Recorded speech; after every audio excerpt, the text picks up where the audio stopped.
ማስተላለፍ የምፈልገው በጣም ሁላችሁም ሪከርድ አድርጋችሁ እንድትሰሙት ፈልጋለሁ። አንዲት ልጅ በዚህ በፌሚኒስት ዙሪያ አይ ቲንክ ጋይዝ አንደርስታንድ ያደረጋችሁኝ በነጌጥ እኔ ፌሚኒዝምን የምደግፍ አይደለሁም። እኔ የሴቶች ጥቃት ይቁም፣ ሴቶች በወንዶች የመደፈራቸው የመጨቆናቸው የህፃናቱ የእያንዳንዱን ጥቃት ለማስቆም የፌሚኒስትን ሀሳብ አይደለም መደገፍ የሚጠበቅብኝ፣ የቤተክርስቲያንን ሀሳብ ነው ማንጸባረቅ የሚጠበቅብኝ። ስለዚህ እኔ አቋሜ አንድ ኮመንት ላይ ዌል ሴድ በየኮመንት ጽፌ አንተም የማትጠብቁት ምናምን የሚል በጣም ብዙ ኮመንቶች ብዙ ሪፕሌዎች ተመልክቻለሁ እና እኔ በአቋም ደረጃ እኔ ያሳደገችኝ ሴት ናት። በጣም ክብር አለኝ ለሴት ልጅ እና በሴት ልጅ በማደጌ ነው እንደዚህ ጨዋ። እኔ የሴት ልጅ ነኝ፣ ባይዘ በደንብ አድርጌ የሴት ልጅ ነኝ፣ ቆንጆ የሴት ልጅ ነኝ። ሴት ናት ያሳደገችኝ። ኦኬ ምናልባት አባት ቢያሳደገኝ ኖሮ እንደዚህ አይነት ስነምግባር ያለው ልጅ ላልሆን እችል ይሆን ነበረ። ሴት ናት የነገረችኝ ያሳደገችኝ። ግጥም ያልኩኝ የሴት ልጅ ነኝ ከልጅነቴ እስከ እውቀት ድረስ። እውነቱን ለመናገር በጣም በስነ ምግባር ያሳደገችኝ። የሴትነትን ክብር አውቀዋለሁ። እናንተ ፌሚኒስት ነን ባዮች በምታጦዙት ልክ አይደለም የኔ ስነ ምግባር የተቀረጸው። እናንተ በምታጮውት ሃይማኖት ጠል ወንድ ጠል ትውልድ ለመፍጠር በምትሄዱበት ርቀት አይደለም እኛ ስለ ሴትነት የሚገባል። እናንተ በጣም ሴትነት እያደረጋችሁት የሴቶች ምሽት የሴቶች ምናምን፣ እንደውም እናንተ እንደዚህ በተናገራችሁ ቁጥር የሴቶችን የበታችነት ነው እያሳያችሁ ያላችሁት። በጣም ተገፊ እንደሆኑ ሰዎች አይምሮ ውስጥ እንዲሳል እያደረጋችሁና በራስሽ መቆም ትችያለሽ፣ ወንድ አያስፈልግሽም ምናምን ሰው ብቻውን ይሆን ዘንድ መልካም አይደለም ተብሎ የተፈጠረችለት ሴት ናት። ባይዜ ለወንድ የአብሮ እንዲደጋገፉ ነው እንጂ ተነጣጥለው እንዲቆሙ አልተፈለገም። እና የፌሚኒዝሙ ሀሳብ አንደኛ ተመሳሳይ ጾታን ወይንም ደግሞ በአጭሩ ራስን በራስ ማርካት የሚለውን ነገር የሚያስፋፋ ነው። ምክንያቱም አንዲት ሴት ለመውለድ ዘር ለመተካት ወንድ ያስፈልጋታል። አሁን ግን እየሄዱበት ያለበት ርቀት ወንድ ጭራሽ አያስፈልግም ነው። ራሷን እንኳን ለማስደሰት ብትፈልግ በጋብቻ ባልና ሚስት የሚያደርጉትን ያንን ነገር ለማምጣት እንኳን ነው በራሷ መንገድ ያሀፕን ማድረግ ይችላል። የሴት አምላክ እያመጡ ነው አሁን ራስ በራስ መደሰት፣ ራስን በራስ ማስደሰት። ይሄ በወንዶቹ ግብረ አውናን ወይም ማስተርቤሽን ተብሎ የሚጠራው ክፉ በሽታ ማለት ነው። በሴቶቹ በኩል እየፈጠራችሁ ክሬት እያደረጋችሁ ያላችሁት ይህን ትውልድ ነው። ከዛ ነገር ደግሞ ምን ማድረግ ትጀምራላችሁ መሰለህ? በሴት መጠራት። ልክ አሁን በአባት ስም እንደምንጠራው ልክ በሴት መጠራት የሚለውን ነገር ደግሞ ታስጀምራላችሁ። ኤክስትሪም እናንተ ኢትዮጵያ ውስጥ ያላችሁ ፌሚኒስቶች ፍሮም ዘ ቬሪ ቢግኒንግ አይዲያውን እራሱ አላገኛችሁትም። የፌሚኒዝምን አይዲያ አይ ዶንት ቲንክ ያገኛችሁት አይመስለኝም። እውነቱን ለመናገር አላገኛችሁትም ኮምፕሊትሊ ማለት ይቻላል። በቃ በጣም አስቸጋሪ ነው። ስለዚህ እኔ እንደ ሀሳብ ይሄ ደፋሪ ትውልድ የተፈጠረው ሴትን የሚደፈር ትውልድ የተፈጠረው እንደ ቀልድ ህፃናትንም ሌሎችንም መድፈር ምናምን ይሄ ነገር የተፈጠረው ከሁለት ነገር ጉለቶች የመነጨ ይመስለኛል። አንደኛ በሆነ ማህበረሰብ ውስጥ ልክ ተደርጎ ይታሰብ ነበረ ያላቻ ጋብቻ የሚባለው ነገር። በእድሜ በጣም ረጅም ርቀት ኖሮ ማግባት ይሄ የሆነ ሰሞን ላይ ኖርማል ነበረ። ስለዚህ ያንን ነገር ነቅሎ ማስወጣት ይጠይቃል። አንድ ሌላኛው በብዙ በኛ ኢትዮጵያ ኮንቴክስትና ታሪክ ሴት ልጅ አሁን እንደምትሉት በተፋቅረው ከወንድ ጋር ምናምን አይደለም ወደ ጋብቻ ወይ ወደ ሪሌሽንሺፕ መጡት። ያያታል፣ ምንድነው ያግታታል ምናምን፣ ከዛ ጠልፏት ምናምን ጠልፎ ወስዷት፣ ከዛ በኋላ እሷ ሳትፈልግ ወደ ጋብቻ ውስጥ ትገባለች፣ እዛ ውስጥ ትቆያለች። ከዛ ለአንድ ወር ለሁለት ወር አግቶ ይዛትና ለቤተሰቦቿ ከዛ ሽማግሌ ተልኮ ከዛ ሺ ተብሎ ከዛ እርቅ ይፈጠራል። ያቺ ሴት የማትወደው ወንድ ታገባለች፣ ከዛ ይረገዛል፣ ከዛ ምናምን ብላ በእነዚህ አይነት መንገዶች በቀላሉ መድፈር የሚለው ሀሳብ የወንድ ልብ ውስጥ ምን ሆነ ማለት ነው? እንደ ባህል ኖሮ አደገ። ስለዚህ ነውር ነው። ሴት ልጅ መድፈር ነውር።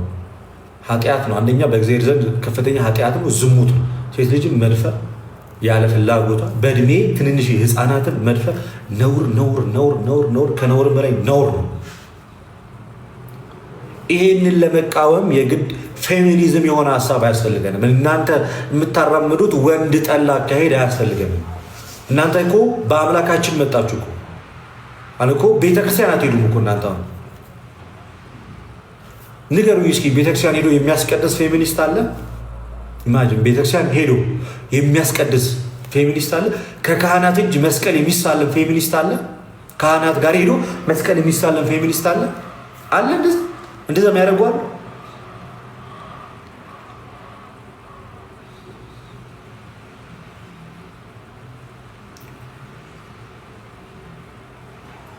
እኔ ስለ ልጅቷ አይደለም እያወራ ያለሁት ኢንጀነራል ይሄ ፌሚኒስት የሚባለው ነው። እና ይሄ ፌሚኒስት የሚባለውን ሀሳብ ነው እየተናገርኩኝ ያለሁት። አለ ወይ አለ? ሃይማኖት ያለው ፌሚኒስት አለ ራሱ ሃይማኖት ያለው ፌሚኒስት አለ። ሃይማኖተኛ የሆነ ፌሚኒስቶች አላችሁ። ሃይማኖተኞች ጎበዝ ኦርቶዶክሶች ሃይማኖታችሁን ጠንቅቃችሁ የምታውቁ በሁለቱም በኩል ያላችሁ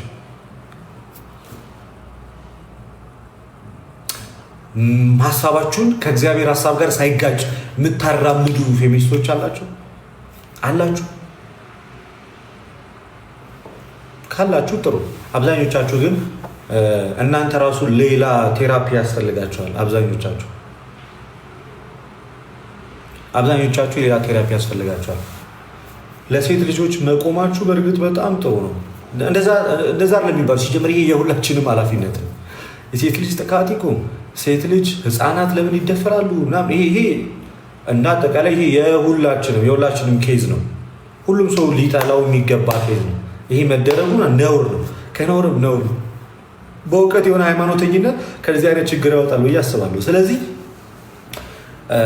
አንዲት ልጅ በቺ ፌሚኒስት የምትባለው አንዱ ልጅ ቀጭን ፌሚኒስት ያለች በጣም ቀጭን እሷ ምናምን አላውቅም ብቻ ምን የሚል ቪዲዮ ሰራች። ቆንጆ ፌሚኒስት ካሳያችሁ ወላይታ ሆኖ ሙስሊም አሳያችኋለሁ አለች እና አምላክ አልቻልኩም። ቆንጆ ፌሚኒስት ካሳያችሁኝ አለች ልጅቷ። ቪዲዮ ሰራችኋለች። ቆንጆ ፌሚኒስት ካሳያችሁኝ ሙስሊም ወላይታ አሳያችኋለሁ አለች። ሙስሊም ወላይታ ሆኖ ሙስሊም አሳያችኋለሁ አለች። አስቸጋሪ ነው አይደለ? ይከብዳል ማግኘት። ስለዚህ እሷ እንደ ቀልድ ለመቀለድ መሰለኝ ይሄ ነገር የተናገረችው። ከዛ በኋላ ሪአክሽን ሪስፖንድ መልስ ተሰጣት ከዚችኛዋ ከአንደኛዋ ከፌሚኒስቶች የሆነ ከምታቀነቅነው ከአንዲቷ ልጅ መልስ ተሰጣት እና በመጀመሪያ ደረጃ ፌሚኒስት ምን ሆነ አልገባሽም ምናምን፣ ወንድ ልጅ እግሩን እያጠብሽ እንደዚህ እያደረግሽ እንደዚህ መኖር ትችላለሽ እንደዚህ ብላ መልስ ተሰጣጡ ምናምን። የአንደኛዋ ልጅ ሀሳብ ስለገዛኝ ጥሩ ንግግር ነው ብዬ ተናገርኩ። ባለቤታቸውን አባቷን የምታከብር ሚስት ልጅ አባቷን የምታከብር ልጅ ባሏን የምታከብር ሴት ጌታዬ ብላ የምትገዛለት ጌታዬ የምትለው እሱም እመቤቴ ብሎ የሚጠራት እንደዛ አይነት ትዳር ውስጥ ያሉትን ሸርሽሮ ገደል የሚከትል ቤት ሲመጣ እግሩን የምታጥብ ነው። ለምን ስፈልግ ደርድረሽ አታጥቢያቸውም? ይሄ ራሱ ኔጌቲቭ የሆነ አፕሮች ነው። ለምን ደርድረሽ አታጥቢያቸውም? እንዴት ይባላል? እነዚህ ራሱ በጣም ከሚገርም ሁኔታ ወደፊት እነዚህ ፌሚኒስቶች ካደጉ ምን ይፈጥራሉ ይመስለኛል የሳስበው፣ ያለ ወንድ ዘር ሰው መፍጠር እንሞክር ወደ ማለት ወይ ደግሞ ሴት ልጅ ከወንድ ሳትገናኝ እንድትጸንስ እናደርግ ለማለት ወደዛ ደረጃ ሊደርሱ ይችላሉ። ወይም ደግሞ በአንድም በሌላም የወንድን ዘር ፍሬ ብቻ ማህፀን ውስጥ ለማስቀመጥ ብቻ የሆነ መንገድ የሚፈጥሩ ይመስለኛል። ዝም ብዬ ሳስበው በዛ ርቀት የሚሄዱ ይመስለኛል በዚሁ ከቀጠሉበት እና በጣም ክፉ ያቺ ደግሞ የኔ አምላክ ሴት ናት፣ ሴቷ አምላኬ ምናምን በቃ እንደዚህ ናቸው። ዲያር ክሬዚ በጣም ክሬዚ ናቸው። በጣም በቃ ኖርማል አይደሉም በብዛት።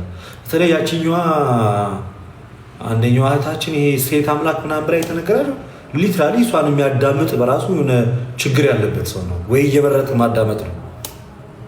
እሷን ራሱን ጆሮ ሰጥቶ የሚያዳምጥ ሰው ሰምሃው እሱ ራሱ ጆሮውን እያስደፈረ ያለ ሰው ይመስለኛል በእሷ ንግግር።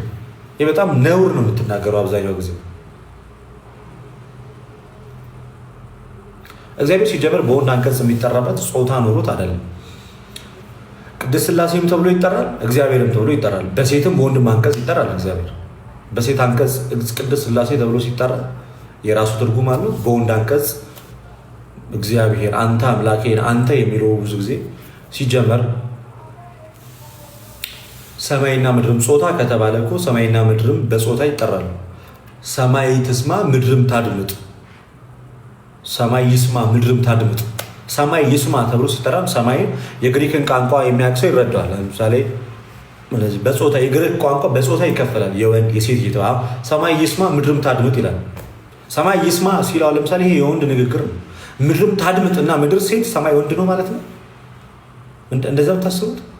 ሰማይ ይስማ ምድርም ታድምጥ፣ የምድር መሰረቶች ደንግጡ ሲባል ምድር ታድምጥ ሲባል ምቺ ያለንባት ምድር ጾታዋ ሴት ነው ወይ?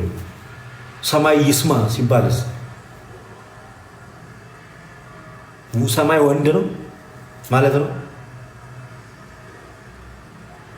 ምን ማለት ነው? የሴት አምላክ የወንድ አምላክ ሳለ እንዴ? ሲጀመር ገና ፍሮም ዘ ቬሪ ቢግኒንግ የወንድ ተብሎ የተቀመጠ አምላክ አለ ወይ? እግዚአብሔር ወንድና ሴት አድርጎ ፈጠረ። አንዱ አባት የሁሉ አባት ነው። አንዱ አባት የሁሉ አባት ነው የተባለው።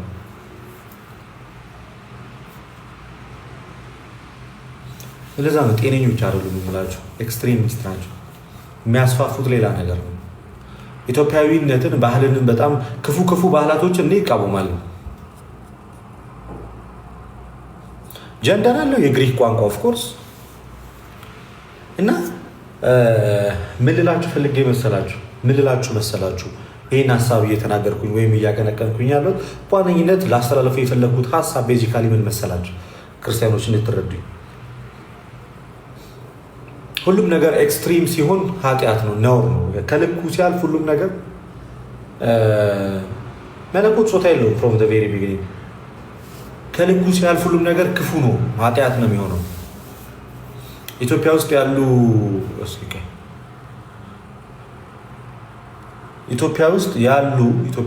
ያሉ ክፉ ባህሎች መሰበር አለባቸው። ክፉ ባህሎች መሰበር መቻል አለባቸው። ለምሳሌ ያለ ዕድሜ ጋብቻ፣ ያላቻ ጋብቻ፣ ኤርሊ ሜሬጅ፣ ኤርሊ ኮንሱሜሽን፣ ያለ ዕድሜ ጋብቻ፣ ያለ ዕድሜ የሚደረግ ያለ ዕድሜ ጋብቻ፣ መደፈር፣ የሴት ልጅ ግርዛት፣ መደፈር፣ መገፋት በጣም በሚያሳዝን ሁኔታ ሰምሃው አንዳንድ ስቶሪዎች በጣም ልብ ይነካሉ። በአጎቷ የምትደፈራለች፣ በወንድሟ ጭራሽ የምትደፈራለች። በአጎት መደፈርማ በጣም በዝቷል። በአባቷ የተደፈረች ሴት አለች። በገዛ አባቷ በአጎቷ የተደፈረች አለች። በሷ አጎቷ ደፍሯታል። እንደዚህ በጣም ዘግናኝ ታሪኮች አሉ። ያልወጡ ግን የታፈኑ በጣም በጎረቤት በአስተማሪ በቃ ማንነታቸው በማይታወቅ ዘግናኝ እነዚህ በጣም ነውር ከነውርም በላይ ነውር ናቸው። እነዚህ እጅግ በጣም ዘግናኝ እኔ እስከማውቀው ድረስ ወንድ ልጅ ስሜታዊ ዝግጅት ለማድረግ በመጀመሪያ ደረጃ የሆነ የአእምሮ ዝግጅት ይጠይቃል አይደል? እንዴት ነው አባት ልጁ ላይ ሰውነቱ የሚነሳሳው? አጎት ማለት እኮ ልጁ ናት እኮ አጎቷ። እና ሴቶች በዚህ አጋጣሚ አንድ ምክር ላስተላልፍላችሁ። ሴቶች ዘመድ ነው ብለሽ ሰው በሌለበት ማንም በሌለበት ከወንድምሽ ጋርም ይሁን አጎት ከምናምን ከምትያችሁ ከቅርብ ዘመድ ጋር በፍጹም ባዶ ቤት ውስጥ እንዳትቀመጪ፣ ረጅምና ሩቅ መንገዱን እንዳትሄጂ አስጠንቅቄ ነው የምነግርሽ። ዘመድሽ ሊሆን አጎትሽ ሊሆን ይችላል ምናምን ብቻ አላቅም። የእህትሽ ባል ሊሆን ይችላል። በብዙ አይነት መንገድ ጸጥና ያለ ቦታ ላይ ባዶ ቤት ውስጥ እንዳትቀመጪ። ውጪ። የምሬን ነው የምነግርሽ። የምሬን ነው የምነግርሽ።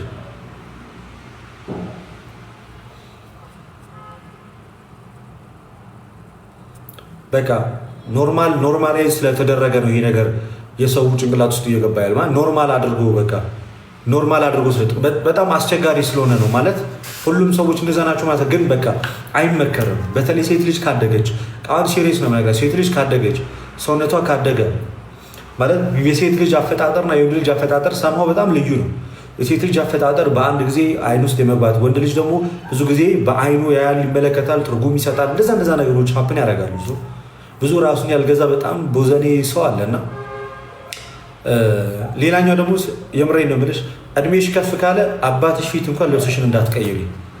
እድሜሽ ከፍ ካለ ከጎረመስሽ ፔሪየድ ማየት ከጀመርሽ አንዳንድ የሰውነት አካላት መራቢያ አካላቶችሽ የሆነ ቼንጅ ካመጡ ፕራይቬሲ የሚባል ነገር አስጠብቂ። ፕራይቬሲሽን ተጠቀሚ። ወይም ደግሞ ለብቻሽ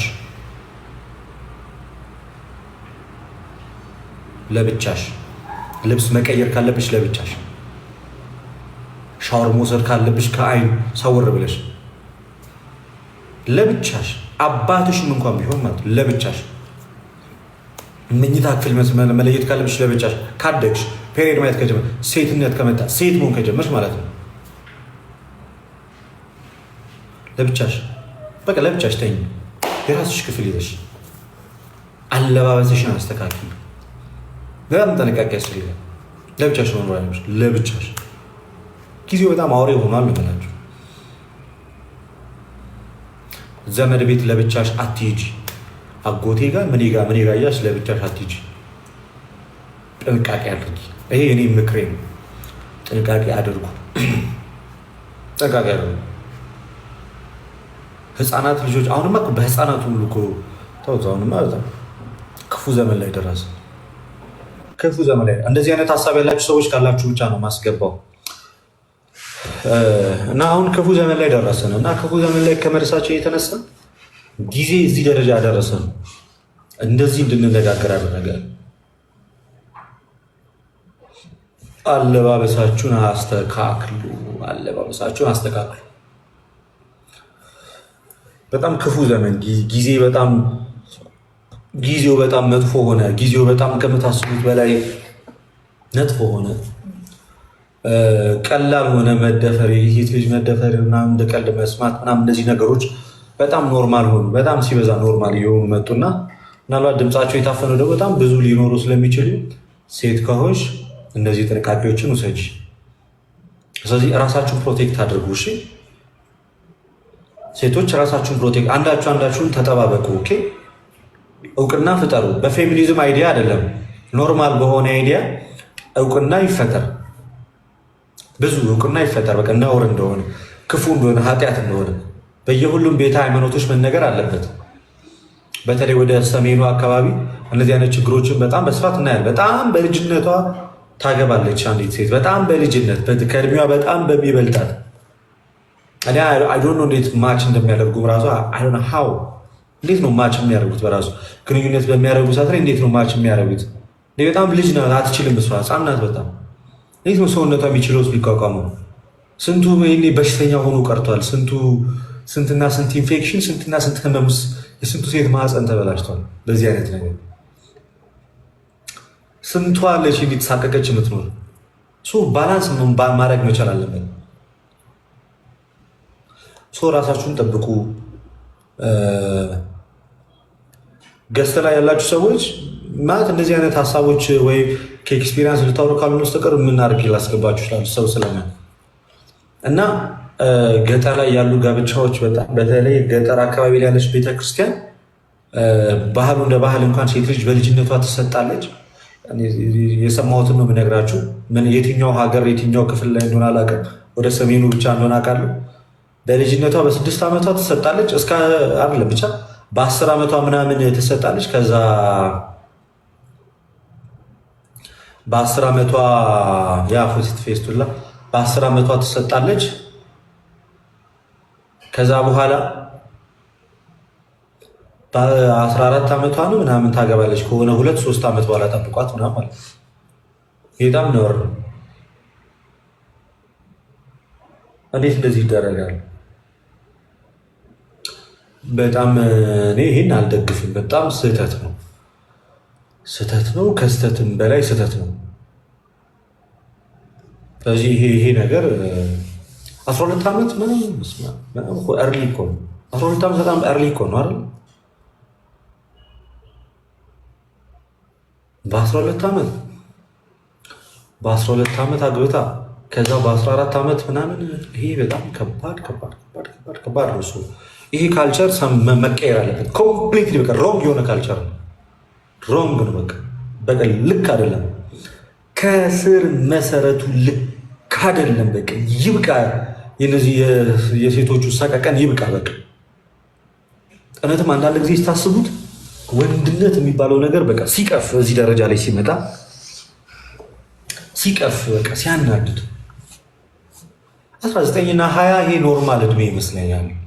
19ና 20 ኖርማል እድሜ ይመስለኛል። 19ና 20 የሆኑ ሴቶች ራሱ ከእድሜያቸው በጣም ሩቅ የሆነ ሰውን ማግባት የለባቸውም። እኔ 19ና ምናምን የሆኑ ሴቶች ራሱ ከእድሜያቸው በጣም ብዙ የሚበልጣቸውን ወንድ ማግባት አለባቸው ብዬ አላስብም። ስለዚህ መቆም ያለበት ባህል ነው። ይህ በጣም ሮንግ ነው ሲበዛ።